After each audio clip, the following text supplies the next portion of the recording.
labor has enormous power. Labor has all of the power. The world runs because of labor. And we have to get over this slavish obedience of labor law. And the rank and file need to take matters into their own hands and insist that labor use all of the tactics that are available to it, regardless of what the law says.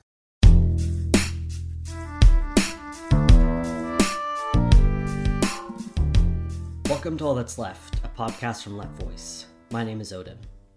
In the past few years here in the US, we've seen a big rise in class struggle. There was the massive strike in 2023 by the UAW, the United Auto Workers, across Ford, GM, and Stellantis. Workers at places like Amazon and Starbucks are organizing for the first time in these companies' history. Just a few months ago, workers also went on strike at Boeing.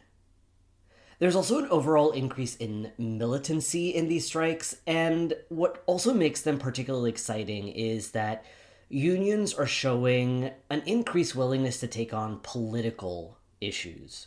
So, for example, last year, several unions released statements against Israel's genocide in Gaza, and at the University of California, workers went on strike to protest the repression of campus protesters. Starbucks workers in particular have taken a very strong stance also against attacks on trans rights and reproductive rights.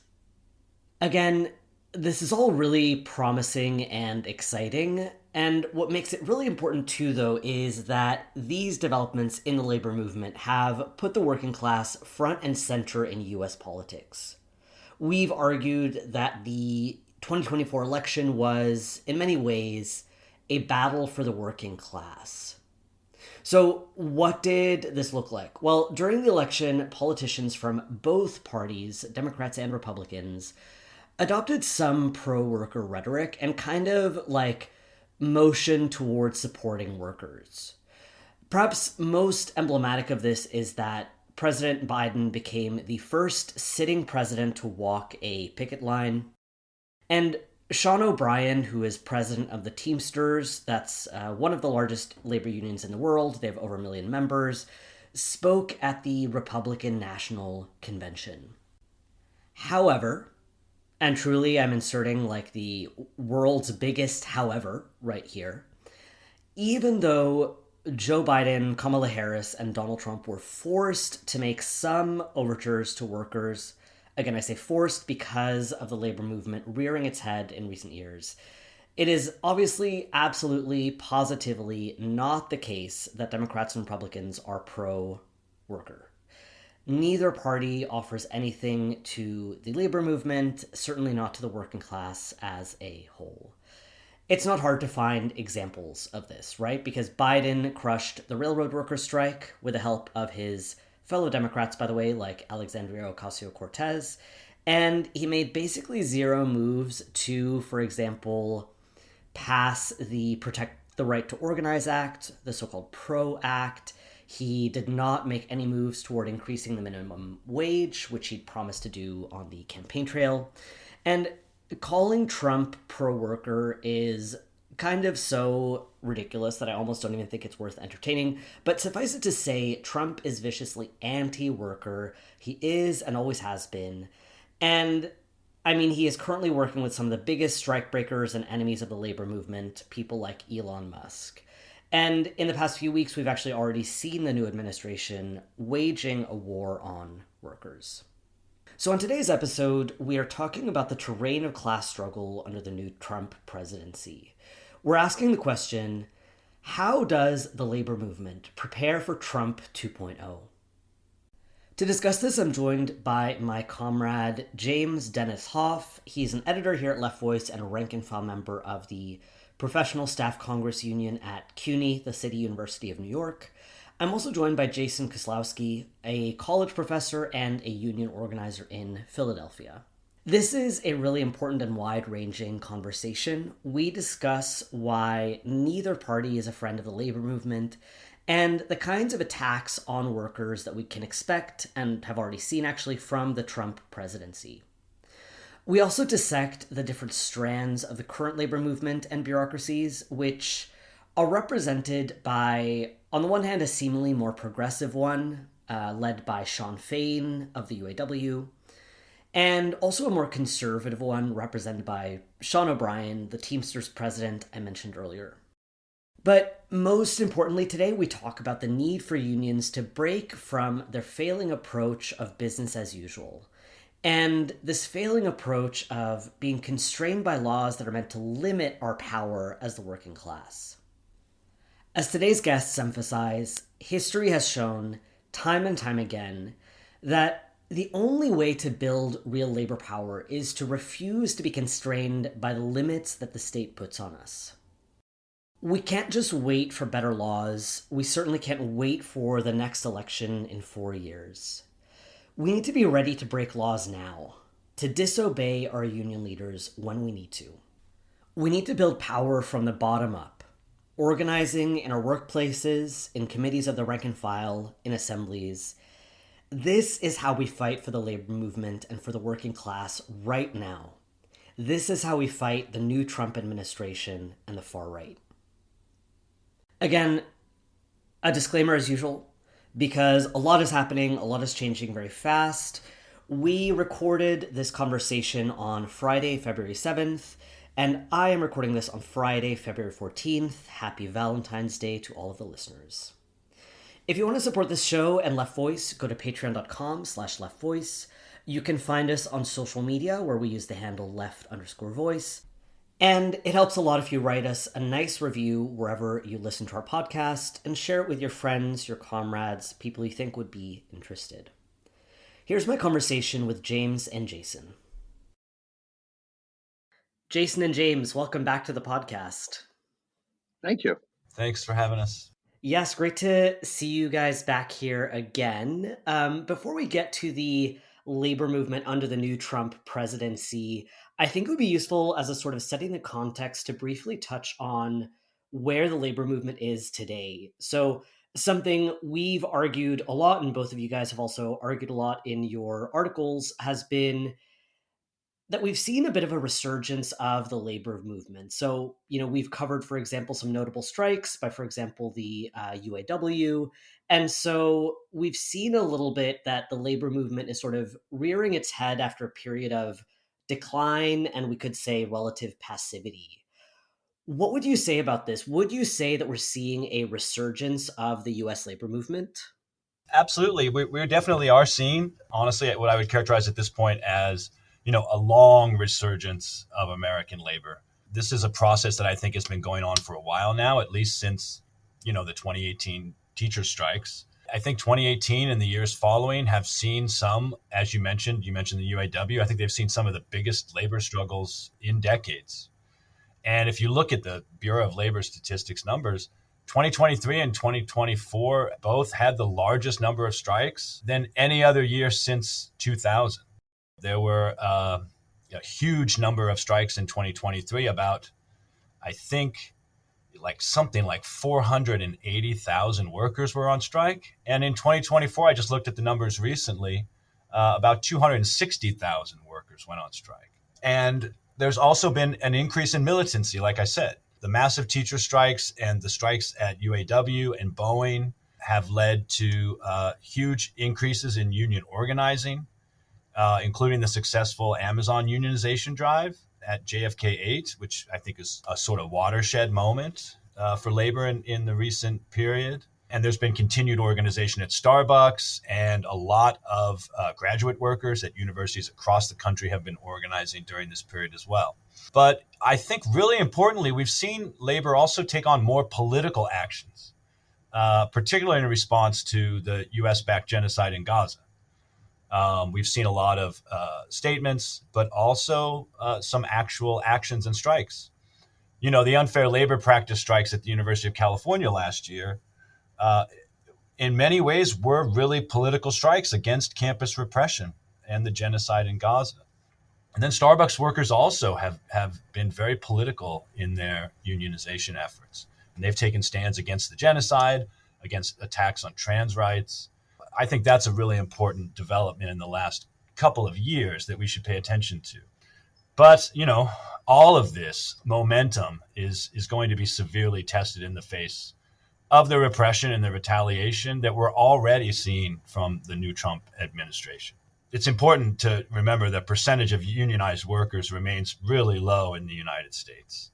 And it's continued to decline even in the face of this new labor militancy. Union density in 2023 is the lowest it's ever been since, I don't know, maybe the Gilded Age. It's about 10% of the workforce. Importantly, only 5.9% of the private industry is organized. And that number has been falling every single year. And so reversing that is going to take something more than what we've seen so far. I completely agree. And with this uneven development of labor militancy and growth, I want to just situate it against this sort of some of the longer term economic background that's sort of underlying this, that worker struggles sort of reacting against and responding to. I think we have to look back at least to the 2008 financial meltdown. At that point, the working class had been on the back foot for decades. The idea that labor would get some really big concessions or help from the Democrats had been there for a long time. And then with the financial meltdown, people were losing their retirement savings. There was massive bailouts for finance capital, while the rest of the global economy was going belly up. And so, when we get the resurgence of the labor movement, we start to see an uptick in 2018, like you were saying, James. We start to see some of the willingness to fight, some of that anger starting to bubble out. After the pandemic, the economic situation really starts to favor workers, right? The labor market gets a lot tighter. With the money that was going into workers' bank accounts, they felt less desperate to take any kind of job. So before we get that sort of uptick in labor struggle right after the pandemic, there's that rash of people quitting or quiet quitting. There was sort of this pearl clutching by the bourgeoisie in the Wall Street Journal about people not working hard enough and all that garbage. So I think this has helped to fuel what's going on with workers with a sense of that tighter labor market. Now things have kind of cooled down a little bit since 2022. So for example, unemployment's ticked up to about 4%.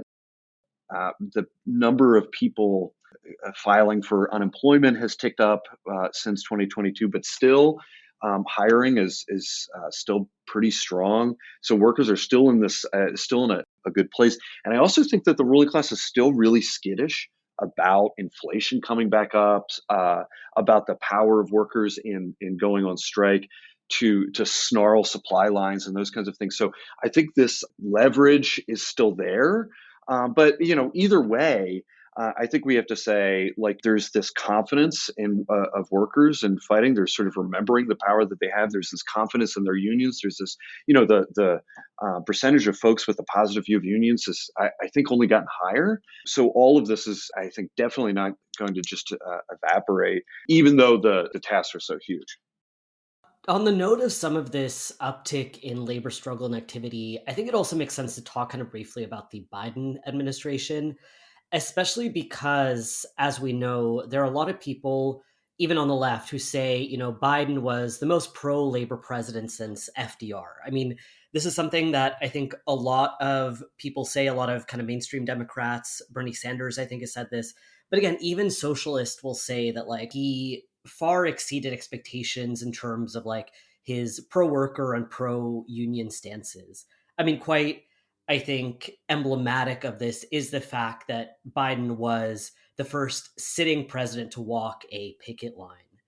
So, to put it kind of simply, was Joe Biden a pro-labor president?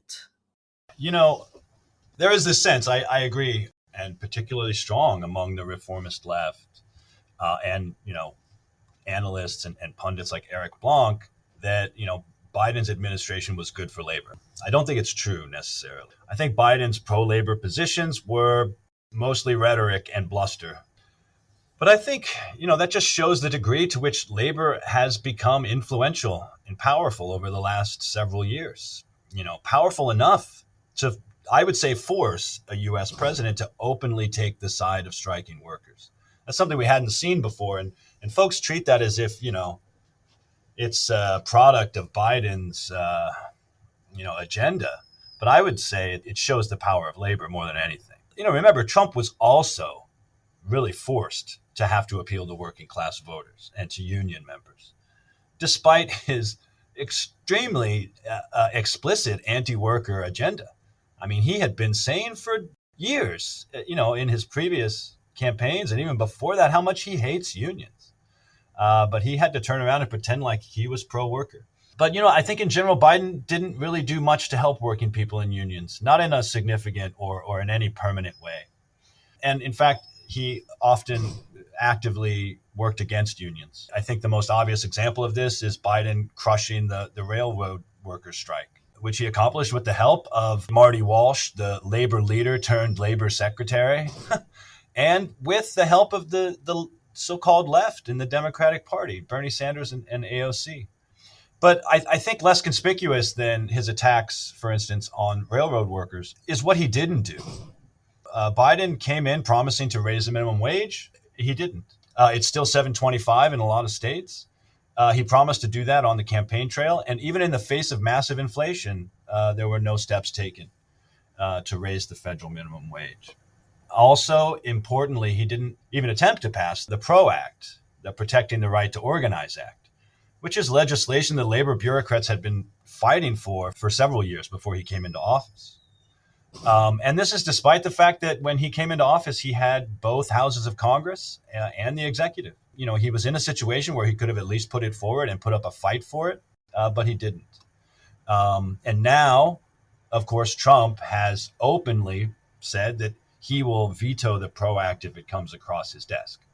So now the PRO Act is effectively, and I would say probably permanently dead.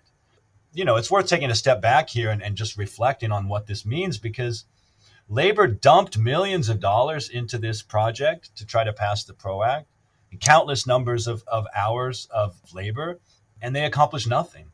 And that's all energy and money that they could have put into actual organizing. So I think there's a real lesson there. To be fair to people like Eric Blanc, who makes the case that Biden's NLRB was really good for labor, the NLRB under Biden did pass some decisions that benefited labor. That's definitely true. Particularly decisions that could make organizing easier at places like Starbucks and Amazon. But again, those decisions have had little real impact. Union petitions have increased, or they did increase under the Biden NLRB. That's true. But those were going up already. The interest in unionizing was already well underway before Biden took office. And his changes to the labor board, again, have as much to do with the rise of the new labor movement, support for labor unions, especially after the pandemic, as it has to do with his agenda for labor, or who happens to be running the National Labor Relations Board. Yeah, I just want to kind of pause on that point for a moment, because I think that's so important to kind of a lot of these situations where people throw a lot of energy and support behind, for example, Joe Biden, for example, Kamala Harris, or even, Bernie Sanders, that like these politicians, the progressive measures that they take are reactions to class struggle, are reactions to, for example, as you were saying, the labor movement. I completely agree. And, in the oftentimes gushing reaction to Biden that, the most pro-labor, whatever, we're sort of like losing the forest for the trees here, talking about AOC and other Biden. One of the things that they help to do by walking a picket line is they help foster the idea that somehow playing inside the rules of the labor game, like following labor law and stuff, is somehow going to help. And so what it tends to miss is that labor law itself is a fixed carnival game. Yeah. Like, when you used to throw the little rings on the thing, but they don't fit on the thing. Yeah. And so it's a fixed carnival game, and it is itself a crystallization or a sedimentation of earlier forms of class struggle, the fear and co-optation of labor's massive upswings in the 30s and 40s. So the rules of the game are not these neutral things that we sort of work inside of. They actually are designed to tie labor's hands behind its back, to increase faith in the state to help us, and in fact, to weaken labor. Also, one of the things that constantly dropped out of the discussion around the high-fiving of Joe Biden was the imperial framework, right? I mean, one of the reasons why Joe Biden needed to get the working class on board and behind him is for their support in an imperialist project of competing with China, right? So it's no random fact that the picket line that he was walking on was the UAW, and some of the biggest car producers in the US that'll be producing electric vehicles. China right now is the biggest electric vehicle producer, I think, in the world. It is absolutely running the market against the US, which is really struggling to catch up and compete. And so we have to say that what Biden is trying to do is to bring the working class of the US in a nationalist way to compete on the world stage against China and the working class of China and the bureaucracy in China. So to maneuver the US into a stronger position in what could very well be another imperialist war down the road. And so this sort of thing sort of drops out. And the last thing I want to say is another way that like we sort of have missed the forest for the trees when we're congratulating Biden for his big-heartedness and his love of labor is how little the patience was by the big bourgeoisie for any of this stuff, right? So absolutely agree with James that the concessions given to labor from Biden were pretty slim pickings. And even that raised the hackles of big sectors of the ruling class. So when Biden got ousted from his own party's ticket, what happened immediately beforehand was something like a donor strike. That key sector of the big bourgeoisie, in particular the Wall Street, was like, we're not going to give you any money. We don't think you can win. And one of the things that they were reporting on is the dismay and the anger among this group of the moderately more pro-labor rhetoric of Biden, his pick of Lena Khan to work in the administration.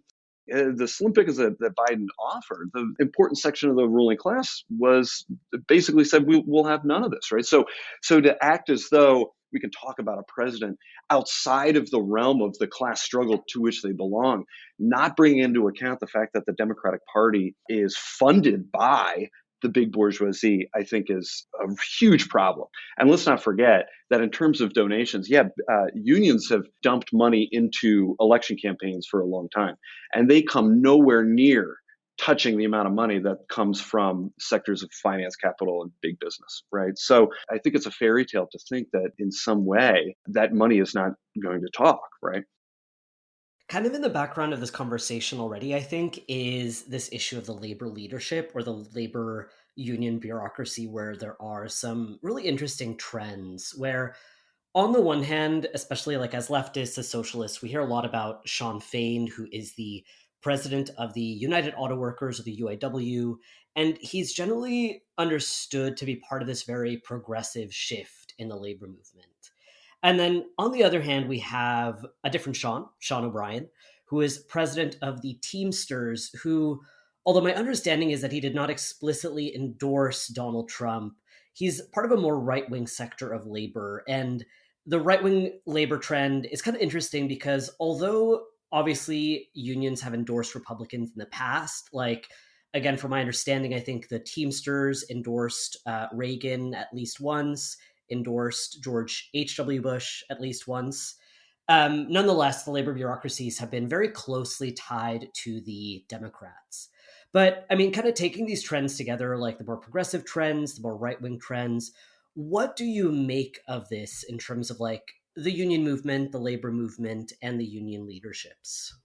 I think it's so important to see the similarities to what's happening here between Sean O'Brien and Sean Fain, right? So we get Fain coming out with a long Twitter thread saying he wants to work with Trump around tariffs, and then the op-ed in the Washington Post saying essentially the same thing, the idea that a protectionist nationalist policy would somehow be good for U.S. labor. And then we get O'Brien in exactly the way that you're saying, speaking at the RNC, declining to support Kamala Harris. Why is this happening? So Trotsky has this really, I think, interesting unfinished piece in 1940. This is the year that he gets murdered. And it's called, what is it, James? Trade Unions in the Age of Imperialist Decay or something like this, right? And it's this unfinished sort of stub.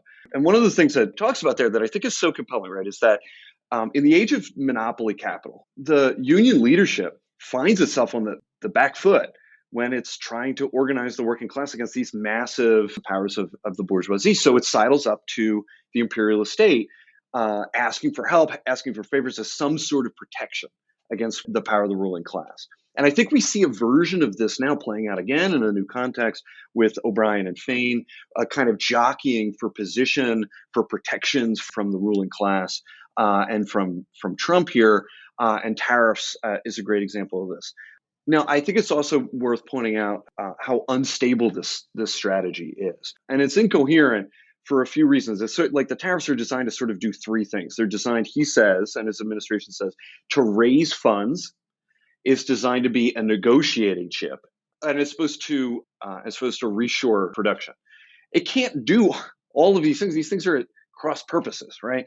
So if you want to raise funds, then you actually need the tariffs. If you're using them as a bargaining chip, then you're not going to actually raise tariffs. You're going to do what he did with Canada and Mexico, and you're going to walk back on tariffs. You're not going to have that money. So why is Trump doing this? I think the tariffs wind up being a kind of concession to trying to bring people on board, like the union bureaucracies and the working class that supported Trump, as a kind of consolation prize in an administration that's really committed to class war. What are the actual concessions that a Trump administration could give? It's looking pretty few and far between. So tariffs look like a version of this, but they also are not only are they incoherent, but they also threaten his base in the bourgeoisie as well. There's every chance that they could increase inflation again, something that the ruling class on Wall Street is absolutely terrified of. All of this is just to say, I think we're seeing a losing strategy here for Fain and for O'Brien sidling up to Trump, and an incoherent and disastrous imperialist policy. Yeah, Jason, I think that's absolutely correct. There are certainly differences between Fain and O'Brien, on the surface. But like you said, I mean, fundamentally at the level of their response to the capitalist system under which they are trying to maintain their power, they're very similar in their response. If you had asked me this a year ago, Oden, I would have said, yeah, I think Fain is a pretty progressive, or at least he represents a progressive move within the labor movement. But I don't know. I think he's become much more conservative over the last year, and much more like O'Brien in that respect. And like you said, Jason, both of them are working to just try to tie themselves to the interests of the state in order to try to win protections or small gains for their own unions. Yeah, and they both demonstrate an extraordinarily chauvinist approach. And, Fain, I think his response to Trump's victory is especially disappointing. And his support for tariffs is really frustrating. He repeatedly went out of his way, Fain did, to try to argue at times for solidarity among workers across national borders. That was something I always found really interesting about Fain and surprisingly progressive. But I think there's a part of Fain maybe that actually believes that tariffs against Mexico and against Canada might be good for union workers, and that especially might be good for auto workers. I think, on some level, maybe he does believe that these tariffs might help U.S. manufacturing, but it's just not true. And even if they did, these tariffs are not going to be good for the working class as a whole, in terms of inflation or in terms of competition with other states. Like I said, Fain's support for tariffs is just pure chauvinism and business unionism. And it's an attempt to appeal, I think, to the worst instincts of U.S. imperialism, and to attempt to protect wages and jobs for workers in the U.S., regardless of what effect it might have on workers in other countries. And this kind of approach only pits workers in different states against one another, and ignores the real sources of exploitation, which, as Jason was saying, is the capitalist system of production for profit itself. And so, without recognizing and confronting that head on, no labor leader can ever truly be a friend of the working class. Not Sean Fain, not Sean O'Brien. The only way to really protect jobs and wages and to ensure that workers are paid the greatest share of the value they create is to organize and build solidarity across the whole class to confront capital everywhere, not just at home. Yeah, totally. I think this question of what's like quote unquote good for workers brings me to something else I want to ask about, which is the contours of the Trump presidency, which obviously is important to understand since that will determine kind of the terrain of class struggle in the upcoming moment. So there are some sectors, as we've kind of already touched on, who argue that Trump is kind of pro-labor. And it's based on a few things, some of which we've already mentioned. I mean, there are some people, like you've said, who feel that this whole thing about tariffs and protectionism and chauvinism will be good for the American class. We also saw, just in terms of sort of raw numbers, that in the November presidential election, Trump won support from working class sectors that traditionally supported the Democrats. On top of this, we could mention the nomination of a Republican for Labor Secretary, Lori Chavez DeRemer, who has supported some pro-worker legislation. And then obviously we have, Sean O'Brien speaking at the RNC, plus like a few sectors of the GOP that have been forced to sort of pay lip service to labor, something we especially saw during like the UAW strike, for example. So is Trump pro-labor? Or to put this question a little bit less naively, lest a listener thinks that I'm actually asking if Donald Trump is pro-labor, is there any way at all that we could call Trump pro-labor?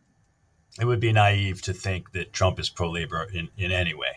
Like I said earlier, I think a lot of what appears to be Trump's pro-labor stance is him just being forced to have to reckon with the extraordinarily high levels of support for American workers after the pandemic, and in particular for unions.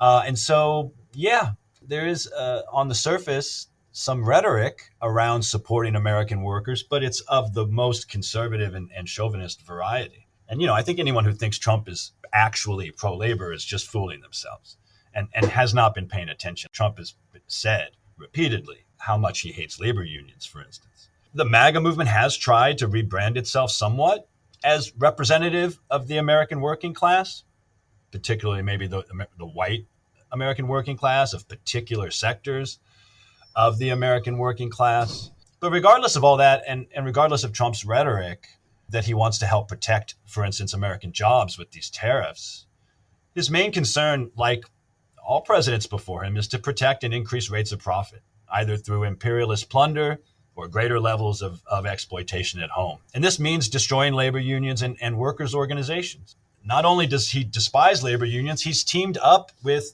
one of the most anti-union capitalists in the world, Elon Musk. Just over the last few days, Musk has, he's attempting to use the Department of Government Efficiency to access the Department of Labor's internal servers. The Department of Labor, which oversees many of the very same agencies that are investigating Musk's SpaceX for labor safety violations and for workers' rights violations. Also, Musk and Bezos they filed a lawsuit claiming that the National Labor Relations Board and the National Labor Relations Act are unconstitutional. And here he is, most likely being able to decide, how many employees at the National Labor Relations Board are going to get fired. I mean, we saw what happened with U.S. aid. I think there's going to be a lot of legal battles in the future, but it looks like he's reducing that 10,000 person workforce to 300 workers. It's possible that he might do the same thing or attempt to do the same thing at the National Labor Relations Board. And all of this, of course, is happening with the direction and under the direction and with the approval of Trump. At the same time, Trump is already attempting to remake the National Labor Relations Board in his own image. He's already fired Jennifer Abruzzo, who was general counsel, but he fired board members with tenure. The Biden appointed chair of the board, Gwynne Wilcox, who was supposed to finish her term in 2028, and now she's gone. What that means is that there's only 2 members of the board left now, which means that the National Labor Relations Board at the national level doesn't even have a quorum and it's not even going to be able to function. Regional offices will continue to function unless Musk puts them into the wood chipper as well. But major decisions, the kind that affect huge corporations like Amazon and Starbucks, are probably off the table for now. And this was all by design. It was so obvious from the beginning that this was coming. People like Blanc talk about the importance of the CMEX decision and talked about voting for Democrats in order to protect the National Labor Relations Board. But it's obvious that Starbucks and Amazon, for instance, who have refused to negotiate first contracts with their employees, were able to just stall this whole time until they have a board that's more amenable to their interests. And I think that's what Trump is trying to do right now. They're just going to find new and creative ways to destroy unions and fend off further unionization efforts. a sign of how pro-labor Trump is how excited the stock market was when he was announced as the winner. It really was like a bonanza, right? People were super excited to have this. The ruling class was really excited to have him there. And to pick up and run with something that James was talking about, right? I think so much of this discussion of the NLRB, it sort of mistakes like the sediment or the product of class struggle for some magical sort of talisman itself, right? Like so, the NLRB was a sediment of the class struggle of the 30s and 40s. It was produced by the uprising of workers. It's the struggle from below itself that produces these sediments. It's not the sediments themselves that somehow magically produce struggle from the top down. And there's something really interesting about why this is even a question, right? A sitting Republican, and there's people saying, "Wow, is there something pro-labor happening here?" I completely agree with James. This guy's a charlatan and terrible for the working class. But I think it's the expression of this sort of deeper problem, a change happening in something like class hegemony. Like a class or a section of a class to run society has to create leadership. It has to get people to follow along. It has to coerce people into doing it with a repressive state, with police and military stuff. But that's way too unstable. So you have to create a consensus around your leadership and your ideas and so on and so forth. The fact that we're asking something about a sitting Republican and labor, even though he's definitely not pro-labor, I think says something that just to reflect on what James was saying before, the working class has become a problem for the ruling class in some way, like this idea of class de-alignment and of realignment. There's a fight going on here to bring the working class along. And the ways that that's been happening have started to break down in some important ways, especially since I think 2008. So on the one hand, you had Biden, and like I said, Biden sort of rankles big important sectors of the ruling class for not being sort of pro-business enough. And so we get the anointment of Harris, but she's sort of running back kind of Hillary 2.0. We get a kind of neoliberal message with a few extra concessions in here. But either way, especially, Biden walking on a picket line, there's this sort of need to bring the working class along to the imperialist and capitalist agenda.